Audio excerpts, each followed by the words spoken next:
ও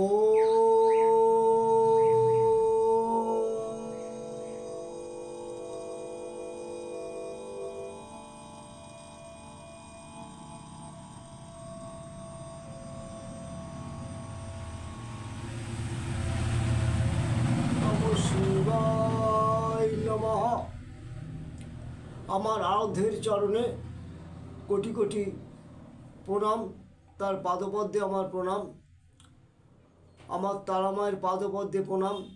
আমার মাতা সিদ্ধেশ্বরী মায়ের পাদপদ্মে প্রণাম। আমার মাতা ঈশ্বর লতানতের পাদপদ্মে কোটি কোটি প্রণাম। আমার পিতা ঈশ্বর মৃত্যুঞ্জয়নাথের পাদপদ্মে প্রণাম। আজকের যে বিষয়টা নিয়ে আলোচনা করব তার আগে যেটা আমি প্রত্যেকের ক্ষেত্রে আমি বলি সেটা হচ্ছে বড়দের প্রতি আমার আন্তরিক শ্রদ্ধা প্রণাম এবং ছোটদের প্রতি আমার অন্তরের আন্তরিক ভালোবাসা। আজকের 12 এপ্রিল শুক্রবার 2000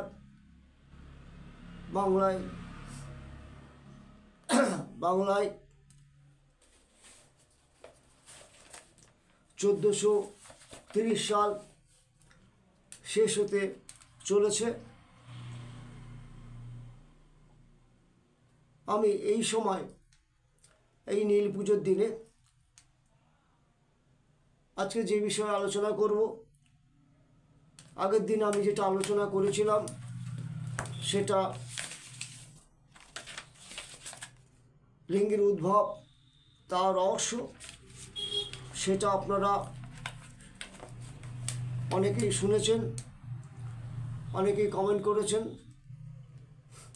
ভালো লেগেছে তাদের। প্রত্যেককে আমার আন্তরিক শুভেচ্ছা এবং অভিনন্দন। আপনারা এটা দেখুন, শুনুন এবং উপলব্ধি করুন, আর মানুষের মধ্যে বেশি করে শেয়ার করবেন। এবং আমার বক্তব্যগুলো যে বিষয় নিয়ে আলোচনা করব সেগুলো কোনো স্ক্রিপ্ট করে যাবেন না। এতে আসল বিষয়বস্তু থেকে সরে এলে তারা কিছুই বুঝতে পারবেন না, এটা খেয়াল রাখতে হবে। সুতরাং আজকের আলোচনায় আসা যাক। সেটা হচ্ছে এই নীল পুজোর দিনে, এটা শিবরাত্রির পুজো পাঠ এবং সেই সম্পর্কে আজকের আমি যে লিঙ্গ পূজার বিস্তার এই সম্পর্কে আলোচনা করব। এতে ভগবান শিবজি অত্যন্ত প্রসন্ন হন এবং ভক্তের মনোবাঞ্ছা পূর্ণ করেন।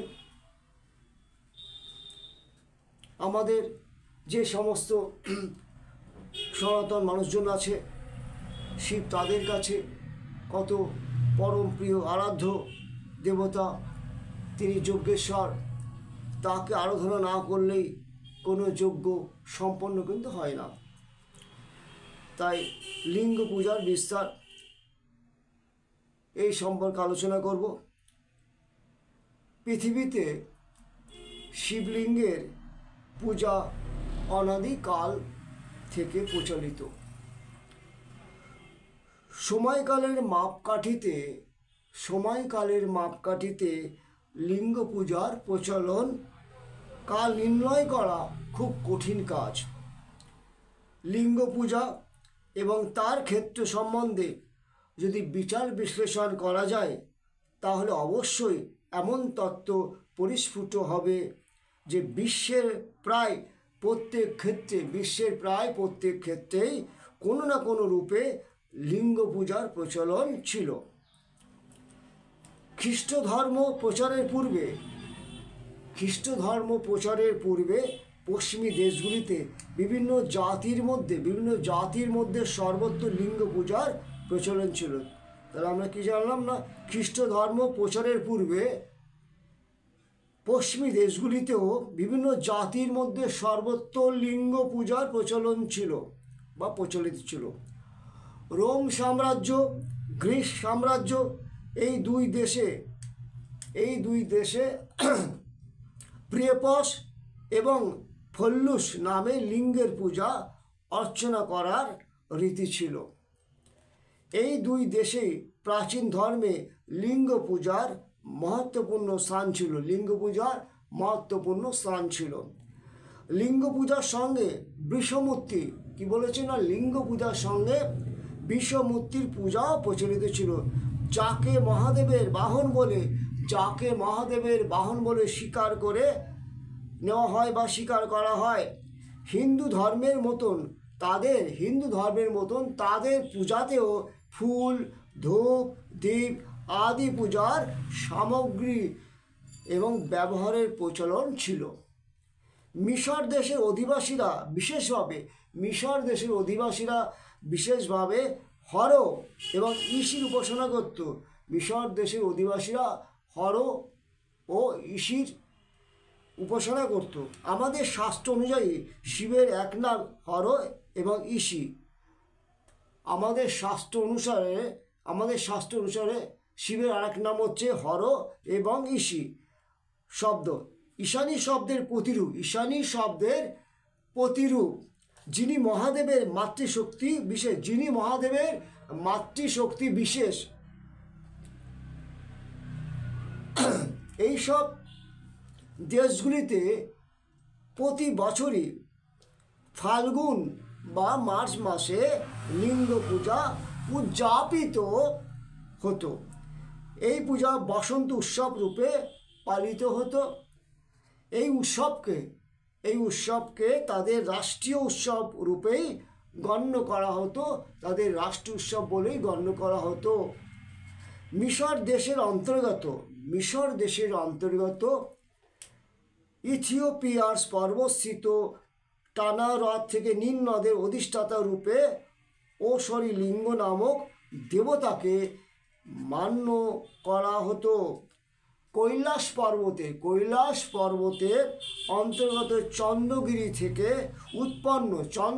থেকে উৎপন্ন গঙ্গা এবং পশ্চিম দিকে প্রবাহিত সিন্ধু নদ, যার দ্বিতীয় নাম নীল, এবং দুটি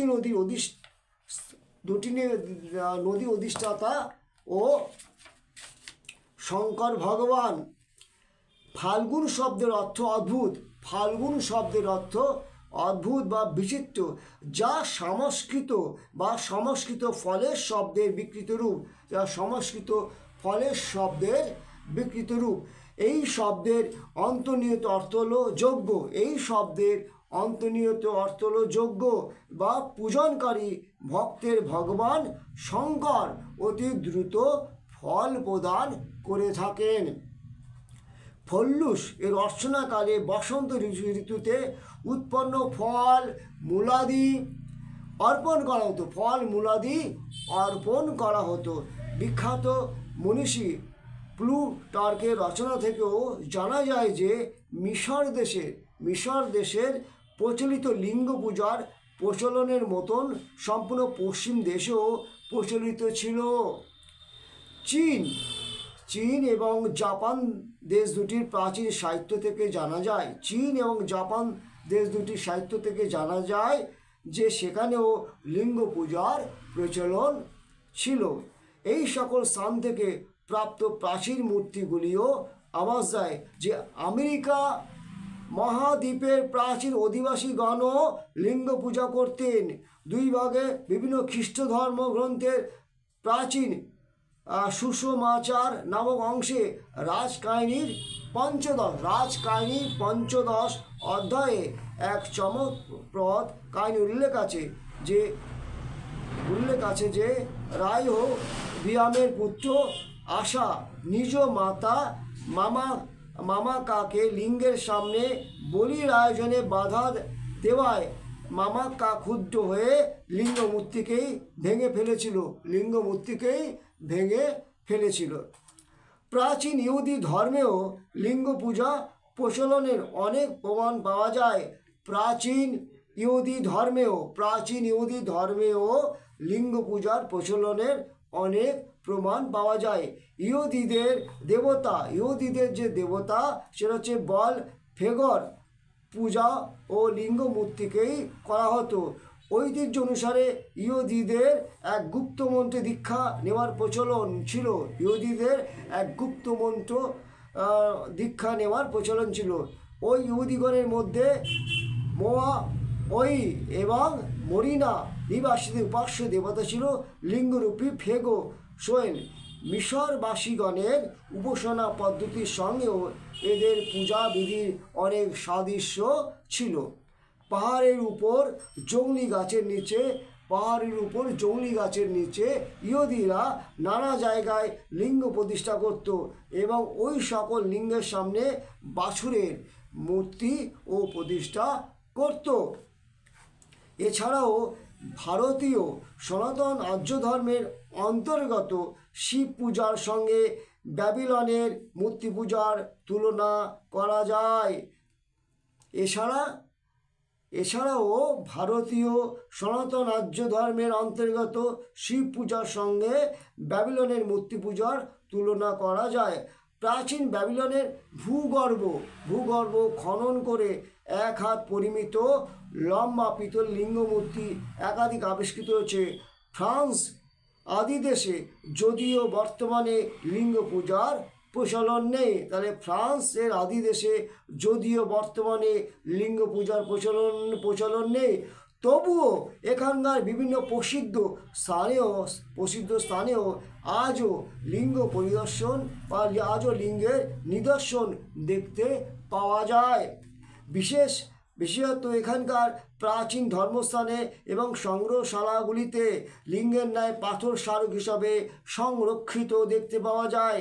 এ থেকে স্পষ্টই ধারণা করা যায় যে প্রাচীনকালে এখানে এই সমস্ত লিঙ্গ পূজিত হতো। প্রাচীনকালে পশ্চিমী দেশগুলোতেও লিঙ্গ পূজার অধিক প্রচলন ছিল এবং এ কারণে লিঙ্গোচ্চা নামে এক সম্প্রদায় প্রসিদ্ধ ছিল। এই কারণে লিঙ্গোচ্চা নামে এক সম্প্রদায় প্রসিদ্ধ ছিল। আমাদের দেশ ভারতবর্ষে লিঙ্গ সম্প্রদায় বা শৈব মতাবলম্বী যারা দক্ষিণ ভারতে জঙ্গম নামে পরিচিত। জঙ্গম সম্প্রদায়ের লোকেরা সোনা অথবা রূপার শিবলিঙ্গ বাঁধিয়ে নিজের গলায় বা বাজুতে ধারণ করত। আমাদের পবিত্র দেশ ভারতবর্ষে অসংখ্য শিবলিঙ্গ বিদ্যমান, যাদের গুণের কথা বলে শেষ করা যায় না। কাশ্মীর থেকে কন্যাকুমারী, গুজরাট থেকে কটক পর্যন্ত বিস্তৃত দেশকে যদি শিবভূমি বলা যায় তাহলে বোধহয় অত্যুক্তি হবে না বা অতিরঞ্জিত নয়। এটা বাস্তব সত্য এবং স্বয়ং শিবলিঙ্গ সারা বিশ্বময় এবং সনাতন ধর্ম সারা বিশ্বময় ছড়িয়েছিল। একথা জানা যায় যে ইহুদিগণ পাথরের বালেশ্বর শিবলিঙ্গ তৈরি করে স্থাপনা করত। একথা জানা যায় যে ইহুদিগণ ও পাথরের বালেশ্বর শিবলিঙ্গ তৈরি করে স্থাপনা করত এবং তাকে বাল নামে ডাকত এবং এই লিঙ্গ পূজার নাম ছিল বাল পূজা। তারা বালেশ্বরের বেদির সামনে ধূপ দ্বীপ জ্বালিয়ে প্রার্থনা করত এবং প্রত্যেকে অমাবস্যায় লিঙ্গের সামনে প্রতিষ্ঠিত বিশ্ব বা নন্দীর মূর্তি পূজা করত। মিশর দেশেও ওসিরিস নামক লিঙ্গের সামনে বিশ্ব বা নন্দীর মূর্তি স্থাপন করা হতো। অর্থাৎ একথা যে বাস্তব যে সারা বিশ্বে একটা সময় সনাতন ধর্ম ছড়িয়েছিল এবং কালক্রমে দেখা যাচ্ছে নানা সমস্যার মধ্য দিয়ে উপনীত হয়। যদিও আজকের দিনে এবং আগামী দিনে সারা পৃথিবীতে এই সনাতন ধর্ম ছড়িয়ে যাবে এবং সেদিক থেকে হিন্দু ধর্মের জয় জয়কার হবে। সুতরাং শিবজি আরাধনা করলে এবং মনের শান্তি তৃপ্তি এবং ঈশ্বর লাভ অবশ্যম্ভাবী হবে, এতে কোনো দ্বিমত বা সন্দেহ নেই। তাই যে দেশের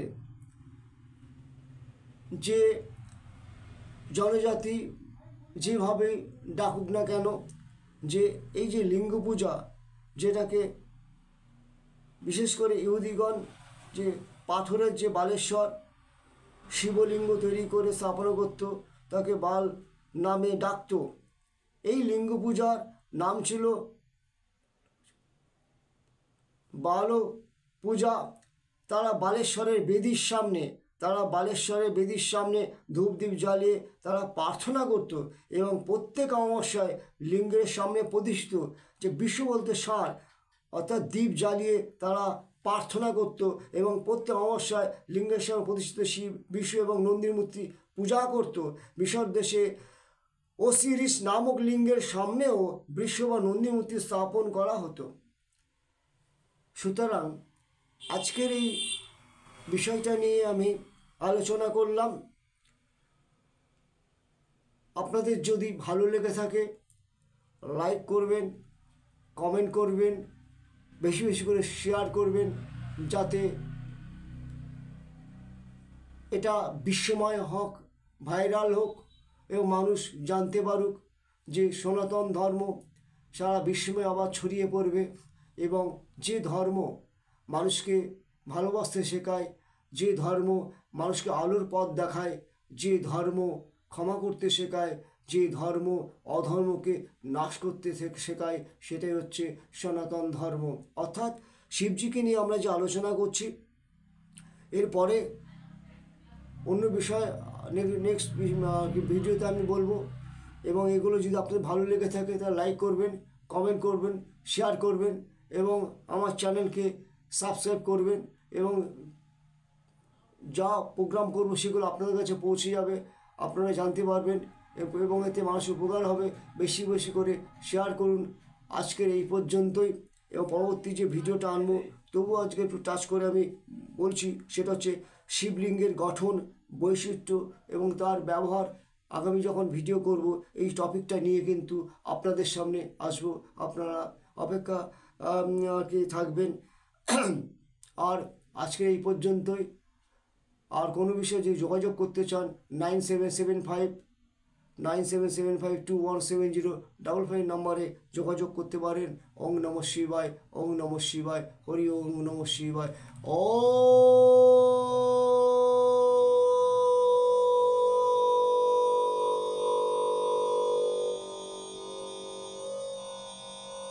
ওং নমঃ শিবায় নমঃ।